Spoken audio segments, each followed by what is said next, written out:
I've come down on the train to Devon, to the small market town of Crediton, which is about 7 miles outside Exeter. It's a busy town and popular with people who can't afford to pay the prices in the city. The local train station is over 150 years old and it offers a good commuter link to the city of Exeter.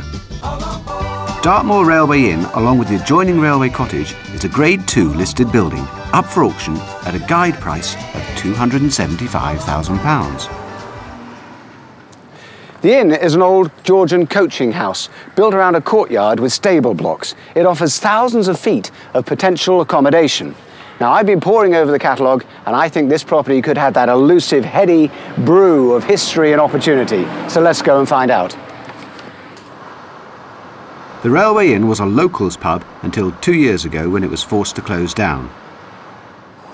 In days gone by, it would have offered a welcome refuge to stagecoaches en route to Exeter. With the arrival of the railway, it became a stopover for visitors waiting for a train or enjoying a quick drink on their way home from work. Well, as you'd expect, there's one great big bar. But sadly, this is a pub with no beer.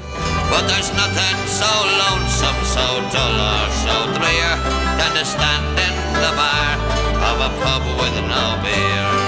All the pub paraphernalia remains, which gives this place quite a ghostly feel. It's a bit like turning up once the party's over, but the development potential of the property is obvious. There are some nice period features left here, and I think a lot of people will be looking at this with a view to changing it into residential use. They'll have to rethink the layout of these rooms, maybe have a dining room, a living room, a study, all within this area. It's a big space. And over here, there's a big staircase that's been boxed in. You can see the return going back. Let's go and see where it goes. Oh yes, this could be opened up into a nice feature staircase with a big stained glass window. There's rooms down there, and then up here you've got the main principal bedrooms. And all in all, it's in pretty good nick. The carpet looks fairly recent. The decoration's good. It looks like a really nice auction property. The rooms up here are certainly big. This cast iron fireplace is a real find. At the back of the Railway Inn, there's a skittle alley. And I bet this has seen some wedding receptions over the years as well. There's a couple of kitchen areas too. I wonder how many ploughmans or scampi and chips this place has produced. Next door is Railway Cottage. This has just got one bedroom now, and downstairs is a workshop. And if that wasn't enough, there's a lovely courtyard area. This is a real sun trap, and something I would definitely want to remodel.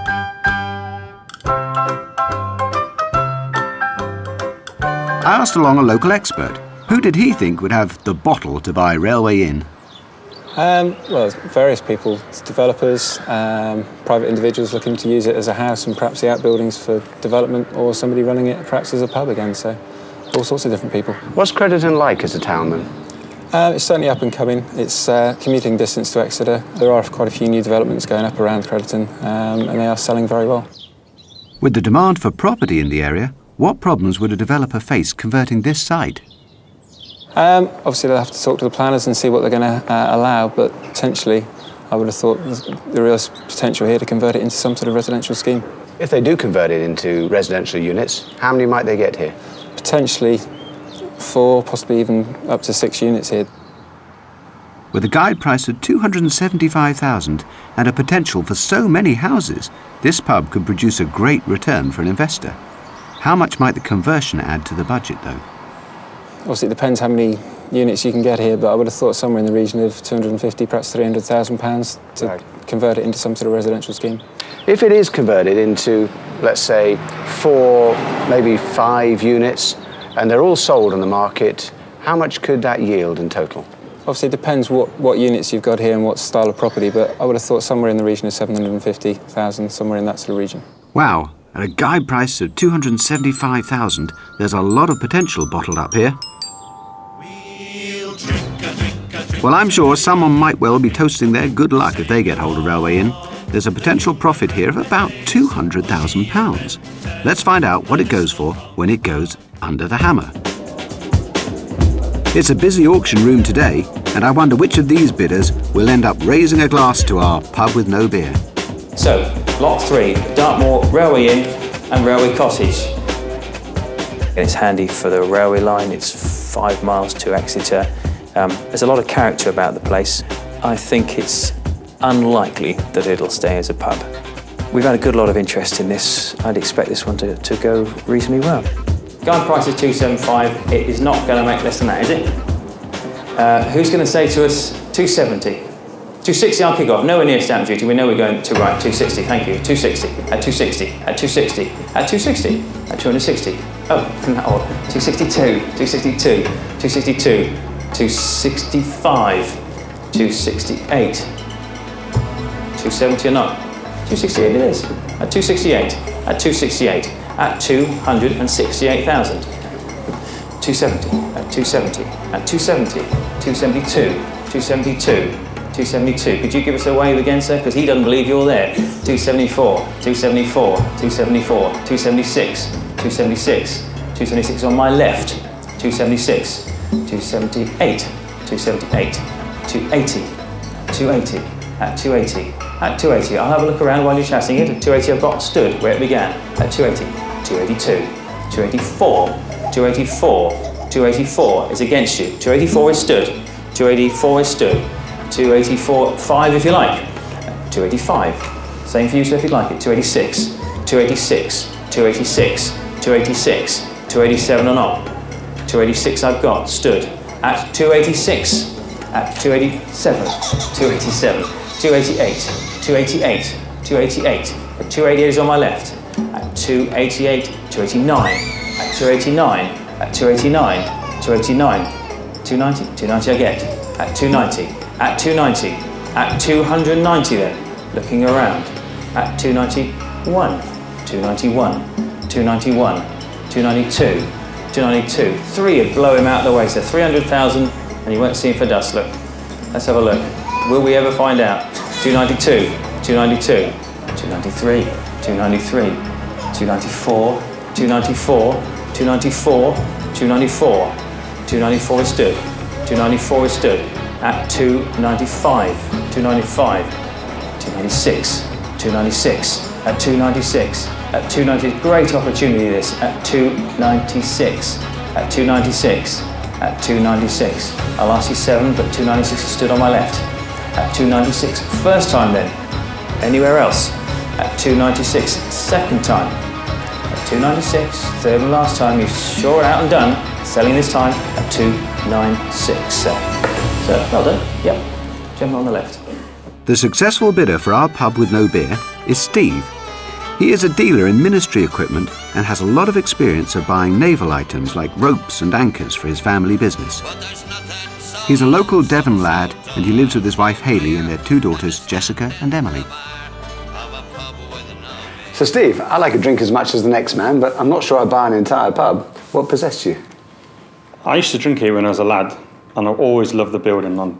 It's been empty for a couple of years. I've kept an eye on it. A few weeks ago I saw it for sale in the newspaper. And you thought it got some potential here then? Yeah, there's potential for the actual house here, but there's some buildings out the back. I thought, you know, if you get the right planning on it, it's going to be a bit of an earner and a house. Now you paid $296 for the auction. Were you happy with that? I'd like to have paid less, but you know, I would have obviously paid a bit more. I think the maximum one I'd gone to was like 330. You know? So Steve would have paid more for this plot by the railway. That 30 grand he saved is now available to help in the refurb, and making that saving had a profound effect on him. I've done some big auctions before, but this time I was shaky, you know, and afterwards I nearly burst into tears, you know, because it's something I wanted dearly. Steve picked up a really unusual lot at auction. Did it come as a shock to Hayley that she was about to go behind the bar? Oh, yeah, definitely. It came up on auction and Steve came home and said, you know, I want it. And it went from there, really. Steve and Hayley intend to live in the pub part of the property and work's already started. Hayley's been busy decorating and trying out colours in different rooms. Now you've got a huge potential accommodation here. How much of it will you use for your own house? We should use all the top floor. The bar will be our party room, sort of family room. We have the kitchen, dining room, and the skittle alley will be a playroom for children. Emily and Jessica will be bowled over with that, I'm sure. What a fantastic place for birthday parties. Steve paid £296,000 at auction for this. But I'm starting to worry a little bit about the planning issues here. Now, obviously, it's been sold, in effect, as a pub.